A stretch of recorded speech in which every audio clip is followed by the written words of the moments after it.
रामगढ़ के ग्राम करमारई के एक नाबालिग के अपहरण का मामला सामने आया था। परिजनों ने कोतवाली थाने में शिकायत की, लेकिन कई दिनों तक जब आरोपी के खिलाफ कार्रवाई नहीं हुई तो परिजन विधायक के पास पहुंचे और आप बीती को सुनाया। विधायक ने फोन पर चर्चा कर नाबालिग के अपहरणकर्ताओं के खिलाफ प्रकरण दर्ज करवाया। परिजनों ने बताया कि नाबालिग रात्रि में शौच क्रिया के लिए बाहर गई हुई थी, तभी दूसरे गांव के नाबालिग लड़के ने उसका अपहरण कर लिया था। नाबालिग किसी तरह जान बचाकर वहां से भागी और सारा घटनाक्रम परिजनों को बताया। परिजन नाबालिग को लेकर कोतवाली थाने पहुंचे और शिकायत दर्ज करवाई। कई दिन जब बीत गए और कार्रवाई नहीं हुई तो परिजन विधायक राकेश गिरी गोस्वामी के पास पहुंचे और आप बीती उनको सुनाई। हमारी सिस्टर के साथ ये घटना हुई है कि लगभग 1-1.5 साल से लड़का अरविंद आदिवासी, उसका एक फ्रेंड है, दोस्त, जो हमारी सिस्टर को 1-1.5 साल से परेशान कर रहा है। परेशान करने के बाद वो कभी मंदिर जाती है कुंडेश्वर भगवान के दर्शन करने या मार्केट घूमने, तो कभी छेड़खानी करता है, बदतमीजी करता है, नंबर दे दो मुझे, मेरे साथ चलो। तो हमारी सिस्टर उस चीज़ को मना करती है, वो नहीं जाती है, फिर भी बदतमीजी करता है। 1 तारीख की बात है, जो हमारी सिस्टर फ्रेश होने जा रही थी करीब 9-10 के बीच में, तो वहाँ से वो 2 लड़के, अरविंद आदिवासी मिनौरा का और इसका एक फ्रेंड, जो दोनों आए एक बाइक से और मेरी सिस्टर से ज़बरदस्ती करने लगे। ज़बरदस्ती करके मेरी सिस्टर को वो ले गए। ले जाने के बाद जहाँ वो ले गए मुझे तो ये पता नहीं है, वो ले गए। रात भर मेरी सिस्टर वहाँ पे मेरे घर पे नहीं आई वो है, तो हम लोगों को ढूंढा, मतलब देखा, हमने जानकारी लगाई तो वो नहीं मिली मुझे।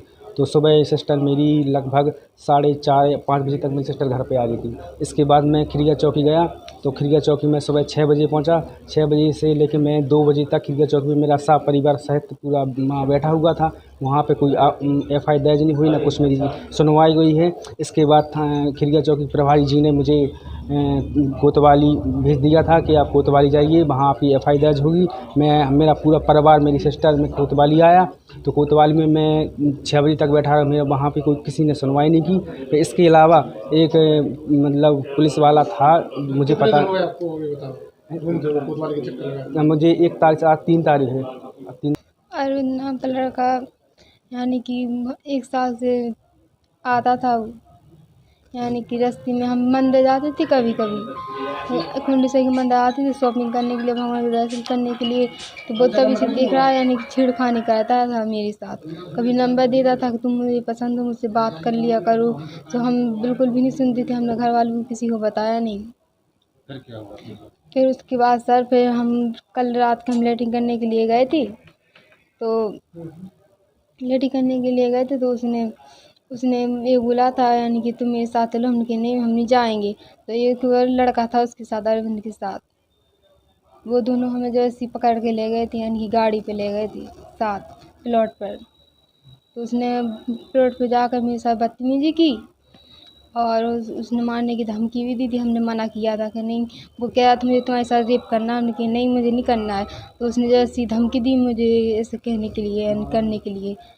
और लड़का झलकाया भी था और वो बोलने लगी थी, तुम नहीं करोगी तो हम तुम्हें मार डालेंगे जान से। कौन बोल रहा था ये? अरविंद। कौन से गांव का है? आदिवासी। और कोतवाली में आप लोग गए रिपोर्ट लिखाने, तो वहाँ रिपोर्ट लिखी गई है? नहीं, क्या किया उन्होंने? वो आए नहीं सर। विधायक राकेश गिरी ने मामले को गंभीरता से लेते हुए वरिष्ठ अधिकारियों से चर्चा कर FIR दर्ज करवाई और आरोपी के खिलाफ कड़ी से कड़ी कार्रवाई करने की बात कही। संस्कार समाज की महिला है और उसको जबरदस्ती उठा के गए, उसको घटना जाना, शायद उसकी सुनवाई इसलिए नहीं हो रही है कि वो दलित है। और मैंने इस संबंध में खिरिया चौकी में भी संपर्क किया था। उसके बाद टीकण कोतवाली भी कल TI को फ़ोन लगाया, आज भी फ़ोन लगाया, वो कोतवाली भर बैठी रही, लेकिन उसके बाद इस पर कार्रवाई न होना कहीं ना कहीं संदेह के घेरे में है। निश्चित तौर पे हम SP और IG साहब से इस संबंध में चर्चा करेंगे। और ये जो लड़की है जिसके साथ अत्याचार अन्याय हुआ, नगर पालिका टीकमगढ़ को स्वच्छता के साथ नए वाहन दिए गए हैं। अब नए वाहन होने से जो पहले वाहन थे, तो इससे इजाफा होगा और जो हर गलियां कुलियां जहां भी गाड़ी नहीं पहुंचती थी वहां स्वच्छता के वाहन पहुंचेंगे और हर घर से कचरा वाहनों में डलेगा, जिससे हमारा शहर स्वच्छ होगा। और एक गाड़ी मुक्ति रथ, अभी एक मुक्ति रथ हमारे पास, अब 2 हो गए हैं। यह मुक्ति रथ भी मुक्तिधाम पर रख दिया गया है और उसका नंबर भी सभी के पास है। तो मुक्ति रथ 1 और 7 स्वच्छता के वाहन हाँ, ये थाना कोतवाली चौकी क्रिया क्षेत्र का मामला है। एक नाबालिग लड़की के साथ में अपहरण और छेड़छाड़ करने की सूचना है, जिस पर जो है थाना कोतवाली में अपराध कायम किया गया है। धारा 363, 354 और 500 एक्ट के तहत अपराध पंजीबद्ध किया गया है। आरोपी की तलाश जारी है। पुलिस ने आरोपी के खिलाफ अपहरण, पॉक्सो एक्ट सहित विभिन्न धाराओं के तहत प्रकरण दर्ज कर लिया है। वहीं आरोपी की तलाश शुरू कर दी है। ब्यूरो रिपोर्ट, डीजीआना न्यूज।